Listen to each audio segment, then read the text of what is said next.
20 days. In military parlance, it's 19 days in a wake-up call, I guess is what you call it.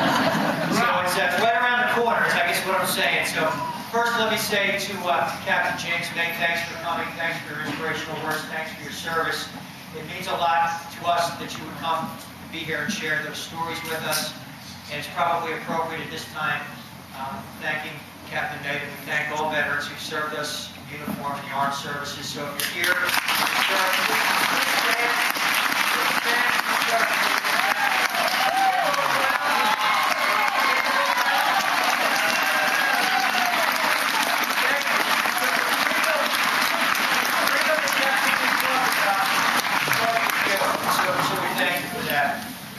it's great to be here at the Middletown Grange Fair in Wrightstown. You have the story of the American Grange. It's the story of Americans' hard work, self-reliance, values, working the land, respect for the land, landowners' rights, opposition to the death tax that wants to confiscate your land from you.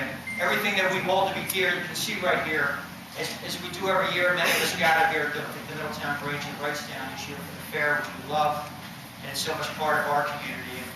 I know that over the years, the 4-H and the Grange have worked together in private partnerships, doing what private folks do on their own each and every day, which is build and teach and build again. And so we've got a beautiful Grange Fair across Canada. You can all be proud of it. Gather, as we do tonight, to pray about and to think about and to fight for what's about to happen in 19 days in a wake-up call, which is November 2nd. And I'm looking at that sign over there. It looks pretty good as a fireball.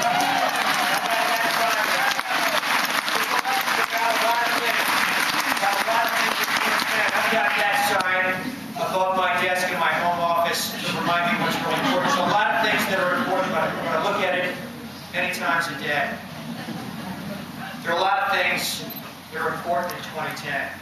And I'm looking at it right now. On January 23rd, which was my mom's 75th birthday, many of us stood in front of St. Mary Hospital, and I announced my candidacy at a time when a lot of folks thought it wasn't possible to unseat an incumbent sitting on the Appropriations Committee would have a lot of resources. But we're on the verge. If you hear and you can see it in the press, you can feel it in your spirits, and you can listen to what your neighbors are telling you. We're on the verge of unseating Patrick Murphy.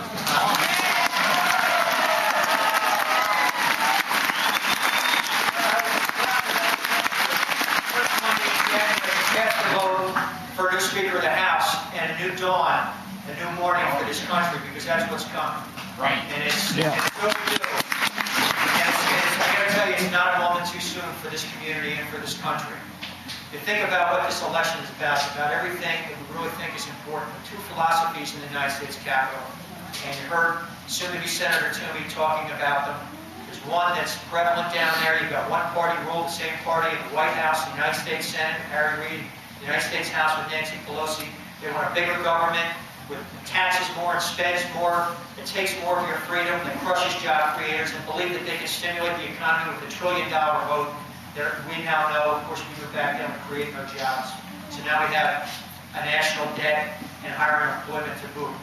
That's where we are right now. The other philosophy, which is the philosophy of Ronald Reagan and the planks of our platform: less government spending, lower taxes, more personal freedom, greater personal responsibility, reliance upon the individual and the private entrepreneur, reliance upon free enterprise, which has made this country great and will keep us great and will make us great again.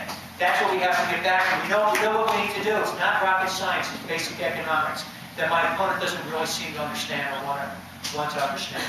Now, I like to say when I left him in charge of the United States Congress, Pat talked about what happened in 2006. The unemployment rate was 4.6%. And you'll hear him during the course of the remaining 3 weeks of this campaign talk about Bush and Fitzpatrick. But I say, Pat, you know, when you got down there, unemployment, can you mount this? 4.6%. Today it's almost 10%, and it gets higher. It takes up every single month. The national debt was too high at the time. It was $8 trillion. It's now $14 trillion. The unemployment, he's great at doubling. He hits a lot of doubles. You ought to be playing for the Bills. Double the national debt, double the unemployment rate.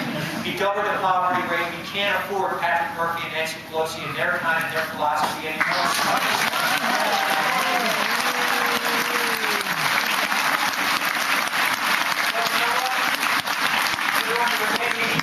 weeks of this campaign, you're not going to hear him get out and talk about that record, because if I had a record like that, I'd be running from it. Matter of fact, I probably would have retired and just not run this year. All he can do is attack us. He attacks our philosophy, he attacks how we think, he attacks, what we hold important and dear in our lives. And get ready for it, because it's going to continue over there. It's going to get rough. And maybe it needs to be rough, because it's all at stake in the year 2010. But I'll tell you the commercial you should see that you won't see. The commercial where Patrick Murphy looks in the camera and he says, "My name's Patrick Murphy, and I supported Senator Obama to be president because I really believe that his hope and change is what we needed for this country. That's why I supported him to be president." And when he asked for my vote on the Obamacare bill, I proudly cast that vote for nationalized medicine, the public option, because I thought it would make us healthier, although it did. And when he asked me for my vote on the stimulus program, $1 trillion and creating no jobs, I voted for it. I voted for the GM bailout, cash for clunkers, and the big bank bailouts that loan money to foreign corporations and send our jobs overseas. You're not going to see that commercial, because he knows that everything he has supported has been bad for this country, bad for our families, and bad for our national security. Admiral Michael Mullen, who knows a lot about national security, chairman of the Joint Chiefs of Staff, recently said the greatest threat to our national security is the national debt. And that will be Patrick Murphy's legacy as we send him packing in January of this year to go.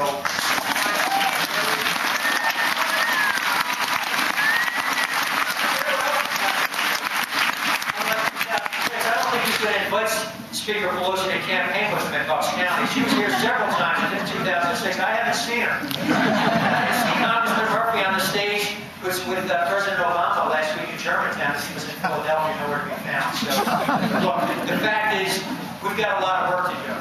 This is really serious stuff. Okay? We are going to succeed for a couple of different reasons. Because we're right on the issues. Because we've got the people with us, the small business community that I talk to, they see the commercials, they say, "Mike, don't worry about the commercials he's running against you.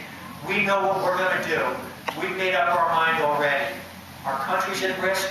This is about future generations. This race, it's not about Murphy, certainly not about me, not even about Democrat or Republican. This is about what it means to be an American, and this is about our future. This is about our children and our grandchildren. 46 cents out of every dollar that Congressman Murphy spends in 2010 is borrowed from our children and our grandchildren, from countries, by the way, that don't like us very much. And when he borrows and borrows and borrows and doubles the national debt as he has, and passes budgets that propose not to pay off the debt, but to double it in 5 years and triple it in 10, he's borrowing from future generations. Intergenerational debt. It's immoral what they're doing, and it's going to end in 2010 with your help.